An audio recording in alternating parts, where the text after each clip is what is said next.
जमात इस्लामी बेंगलुरु की जानिब से मुनक्किदा एक प्रेस कॉन्फ्रेंस के दौरान हिंदुस्तान और रियासत कर्नाटक के मौजूदा हालात के पस मंज़र में चंद अहम मसाइल और मामलात पर तवज्जो दिलाई गई और मुतालबात किए गए।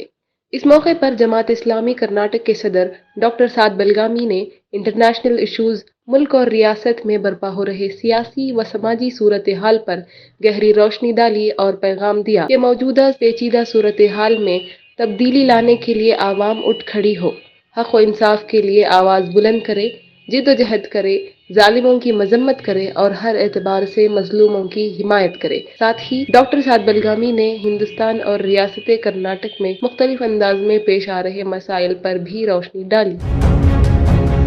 बिस्मिल्लाहिर्रहमानिर्रहीम। आज जमात इस्लामी कर्नाटक और जमात इस्लामी बेंगलोर मेट्रो की जानिब से एक मुश्तरका प्रेस कॉन्फ्रेंस यहाँ मुनक़िद की गई और इसमें आज के हालात के पस मंज़र में कुछ अहम बातों की तरफ तवज्जो दिलाई गई, तक़ाज़ा किया गया, मुतालबा किया गया। एक बात वायनाड में और कर्नाटक के कई एक मुक़ामात पर भी जो लैंडस्लाइड्स हुए हैं और ज़मीन खिसकने की वजह से जो बेहद तबाही हुई है, अमवात हुए हैं, हम इस मौके पर अपने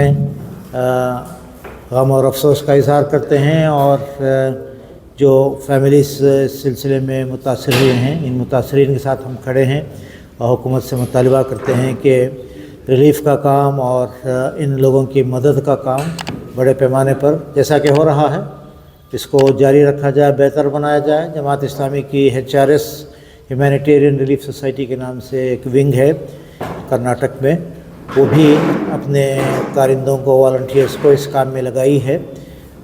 एक तरफ ऐसे वाक़यात रोनुमा न हों, हिफाजती इंतज़ामात, मुस्तकिल इक़दामात इस सिलसिले में भी किए जाने चाहिए और इस बड़ी कैलेमिटी को नेशनल डिज़ास्टर डिक्लेयर करते हुए ज़्यादा से ज़्यादा राहतकारी के और रिहैबिलिटेशन के कामों को बढ़ाना चाहिए। दूसरी बात, हमने इस मौके पर इसराइल की जो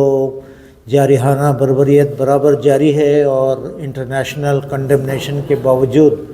जिस तरह वो बेदर्दी से और शफ़ाक़ाना तरीक़े से कार्रवाइयाँ कर रहे हैं, और उसी की एक ताज़ा मिसाल इस्माइल हनिया की शहादत है, जो एक तीसरे मुल्क में एक सिफारती कन्वेंशन और ह्यूमैनिटेरियन तकाज़ों को नज़रअंदाज करते हुए जिस तरीक़े से उनकी शहादत हुई है और सारी दुनिया इस पर एहतजाज बनी हुई है। इस सिलसिले में हम चाहते हैं कि हम अपनी ज़मीर की आवाज़ पर कान धरते हुए इंटरनेशनल कम्युनिटी को सीज़ फायर के लिए और इसराइल के ख़िलाफ़ इक़दामात के लिए उठ खड़ा होना चाहिए। ऐसे हालात, ऐसे वाक़यात और ऐसी शहादतें रेजिस्टेंस मूवमेंट्स को, फ्रीडम फाइटर्स को और हक़ और इंसाफ के लिए जो जिद्दोजहद करने वाले हैं उनको खामोश नहीं कर सकते, बल्कि उनके हौसलों को, जज्बात को और ज़्यादा बढ़ाते हैं। चुनांचे हम सब को हक़ और इंसाफ के लिए मिलकर जिद्दोजहद करना चाहिए, आवाज़ उठाना चाहिए, ज़ालिमों की मज़म्मत करना चाहिए और मज़लूमों की हिमायत के लिए जो कुछ भी हो सकता है वो हर सतह पर करने की ज़रूरत है। ये अफसोस की बात है कि इस सिलसिले में हमारा नेशनल मीडिया हमास हो या इस्माइल हनिया की शहादत हो, इस सिलसिले में अलग किस्म की बातें करता है। हकीकत हाल से लोगों को वाकिफ़ करने,